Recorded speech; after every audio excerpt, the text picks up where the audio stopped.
কয়েকটা ঘন্টা তারপরে নয়া দল ঘোষণা করবেন হুমায়ুন কবির। তৃণমূল থেকে সাসপেন্ড হয়ে নয়া দল ঘোষণা হুমায়ুন কবিরের। বেলডাঙ্গার মাঠ থেকে নতুন দলের আনুষ্ঠানিক ঘোষণা আজ আনুষ্ঠানিক ঘোষণা করবেন ভরতপুরের বিধায়ক। টেবিল চিহ্নেই লড়তে চান হুমায়ুন কবির, তবে একদম বলা যেতে পারে যে আনুষ্ঠানিকভাবে দলীয় প্রতীক কি হবে, দলীয় পতাকাই বা কি হবে এবং দলের নাম কি হবে সমস্তটাই ঘোষণা করবেন হুমায়ুন কবির। এবং তৃণমূল থেকে সাসপেন্ড হওয়ার পর থেকেই তিনি লাগাতার শাসক দলের বিরুদ্ধে কিন্তু একের পর এক তোপ দাগছেন। তিনি বলছেন যে শুধুমাত্র প্রতিশ্রুতি দেওয়া হয়, প্রতিশ্রুতি দিয়ে কোনোভাবেই সেই প্রতিশ্রুতি পূরণ করা হয় না। লক্ষ্মীর ভাণ্ডার, যে লক্ষ্মীর ভাণ্ডার নিয়ে মমতা বন্দ্যোপাধ্যায় সবসময় গর্ব করেন, সেই লক্ষ্মীর ভাণ্ডার দিয়েও মুসলিম ভোট কেনা হচ্ছে, এমনটাও কিন্তু অভিযোগ করেছেন হুমায়ুন কবির। একের পর এক অভিযোগ। আজই নয়া দল ঘোষণা করবেন হুমায়ুন কবির। অনেক আগেই তিনি ঘোষণা করে দিয়েছিলেন যে 22শে ডিসেম্বর তিনি তার নতুন দল ঘোষণা করতে চলেছেন, যেখানে তিনি বঞ্চিত মানুষদের জন্য লড়াই করবেন। আজই নয়া দল ঘোষণা করবেন হুমায়ুন কবির। তৃণমূল থেকে সাসপেন্ড হয়ে নয়া দল ঘোষণা হুমায়ুন কবিরের। বেলডাঙ্গার মাঠ থেকে নতুন দলের আনুষ্ঠানিক ঘোষণা, নয়া দল ঘোষণা করবেন হুমায়ুন কবির। ঠিক কি জানিয়েছিলেন হুমায়ুন কবির একবার শোনাই আপনাদের। কাল ঠিক 12টা এখানে শুরু হবে। আম জনতাকে নিয়ে, সাধারণ মানুষকে নিয়ে, মুর্শিদাবাদ সহ বাংলার আপামর বঞ্চিত, লাঞ্ছিত, অবহেলিত যাদের প্রতি রাজ্য সরকার বিগত দিনে বামফ্রন্ট সরকার 34 বছরে করেছিল, আজকের যে সরকারটা আছে তারা শুধু মানুষকে মিথ্যাচার, টুপি মারা, মিথ্যা কথা বলা, কাজের কাজ না করে শুধু অকাজকে গুরুত্ব দেওয়া, সামান্য 1000 টাকার লক্ষ্মীর ভাণ্ডার দিয়ে মনে করছে আমি মুসলমান সমাজের ভোট আমার কেনা হয়ে গেছে, রিজার্ভ হয়ে গেছে।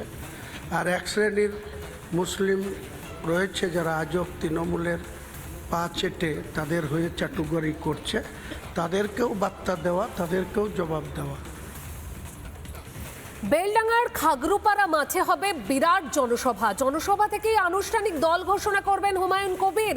মাঠেই চলছে শেষ মুহূর্তের প্রস্তুতি।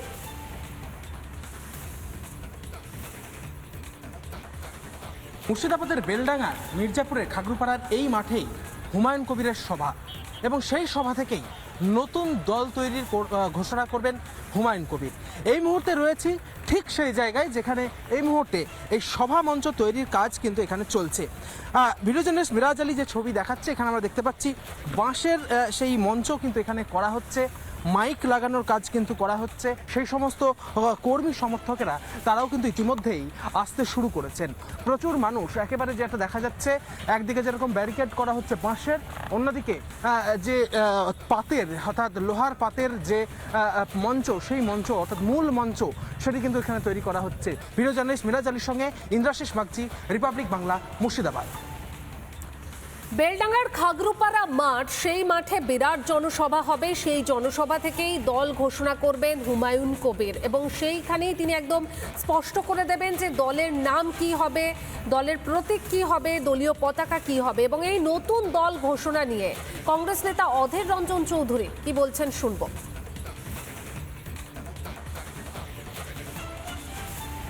মন্দির মসজিদের রাজনীতি সব মুর্শিদাবাদে নয়, সারা দেশেও তাই হচ্ছে।